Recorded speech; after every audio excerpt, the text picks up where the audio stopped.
wala, sakto lang po lahat yan. Ang tinatanong po natin, ilan ba ang kailangan ng Pilipino daily? Ang tanong po dapat doon, yung pong talagang ginagamit sa kusina. Kasi po, pag walang sibuyas, puputulin nung nanay, gagawin lang niya kalahati o 1/4. Kaya kakasya din po yun.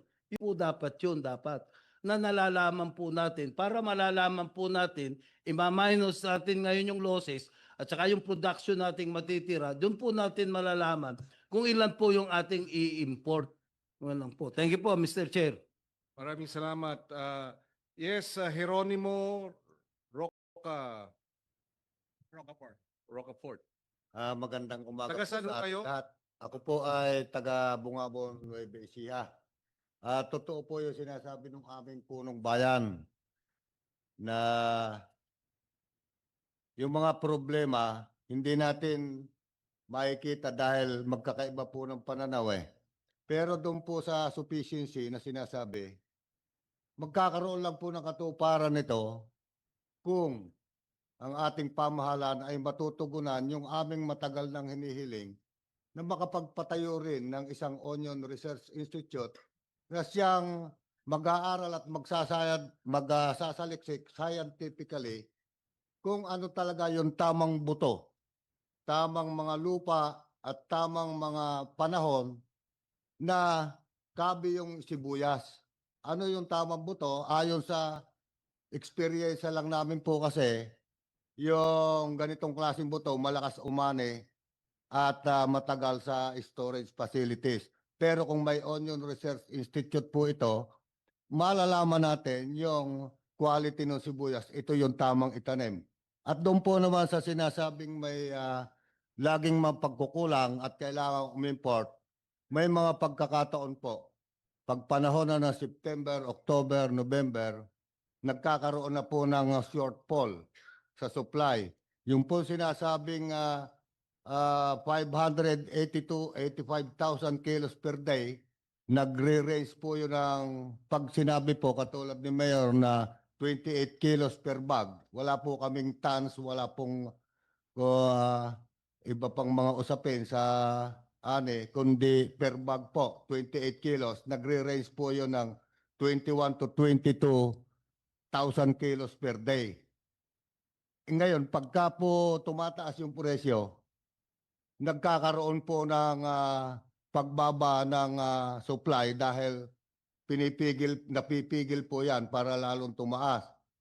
Yun po yung tinatawag nilang artificial shortage. Ngayon, may solusyon po ron. Matagal na pong pinag-uusapan ito at noong March 6, nandun po kami kay secretary sa opisina niya. Ang lagi pong naming hinihiling, ang pamahalaan, maliban sa ipinamimigay nila ng mga storage facilities sa mga co-op at mga ibang association, magpatayo rin po kayo o yung may FTI naman, paanda rin uli at ang FTI ay mamili rin ng sibuyas na sabihin natin na sapat para itapat doon sa shortage para hindi umi-import. Kaya po umi-import, nagkakaroon ng shortage eh. Pero kung mayroon pong stocks ang ating pamahalaan na tinatawag natin na buffer stocks, para po pag nagkaroon na ng mga ganyan na shortfall, siya po nating itatakip, malilimitahan po yung importation. May patakaran ba ng buffer stocking ang high value crops? Go ahead, Yusek. Mr. Chair, gusto ko lang pong sagutin yung nabanggit ni Mayor Padilla. Regarding the onion Buffer stock research muna, research tapos sagutin mo. Oh, go ahead. wala po tayong mekanismo ng buffer stocking for onion, Mr. Chair. Pagtugon po natin ng cold storage. In fact, yung sa Mindoro, ngayon pa lang itatatag yung mega cold storage. So, ang laki ng deficit kasi sa kanila, kung hindi nila mabenta yon, masisira doon sa Mindoro. Kanya meron hong itatayo doon na mega cold storage at nandun ho sa priority ng AFLO ng Agriculture and Fisheries Logistics Office para ho at any point in time Anong na kayo ay capacity? mag-harvest. 140,000 bucks. 140,000 bags po, Mr. Chair. 140,000 bags Apo. times 30 o 28 kilos? 28. 28. So ano yon? Ah, Ano ba ang output ng Mindoro at tugma ba?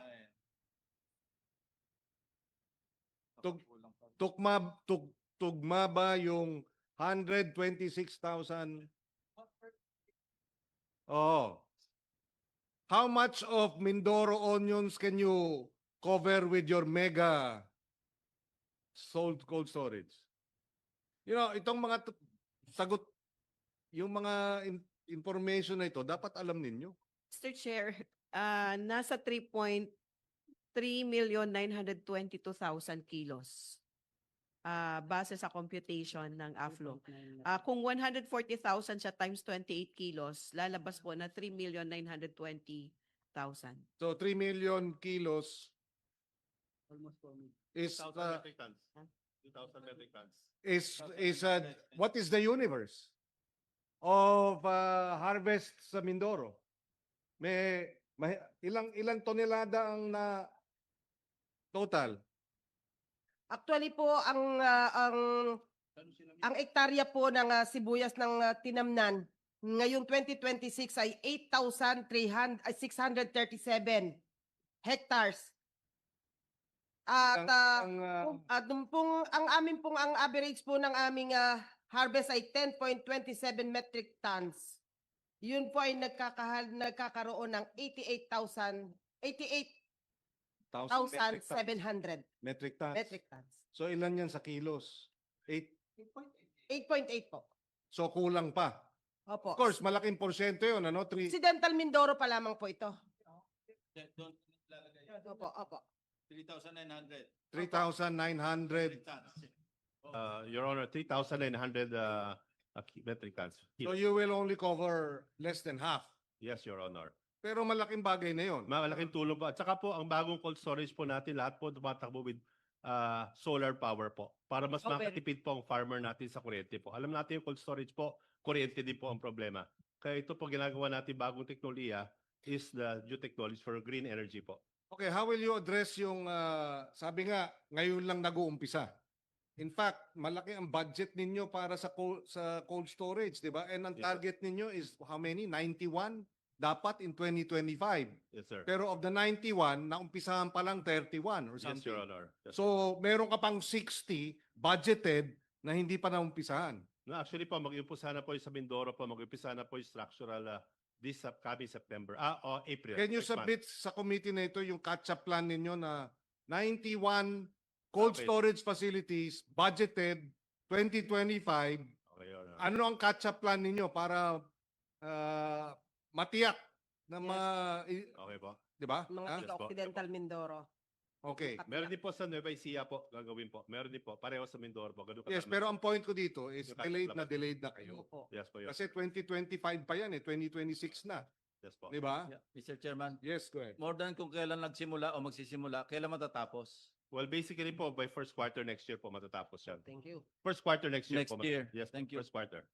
In time for next year's harvest. Yes po, Your Honor. Okay. Babantayan namin yan, ha? Yes, Your Honor. Pati Ako, ako po. Kami ni Senator Ping, 5 years pa kami rito, kaya Sige po, sige po, sige po. Babantayan ng bantay, Oxy. yes, kami datos na ba yung DA dun sa nire-request ni Senator Ping? Yung 23, 24,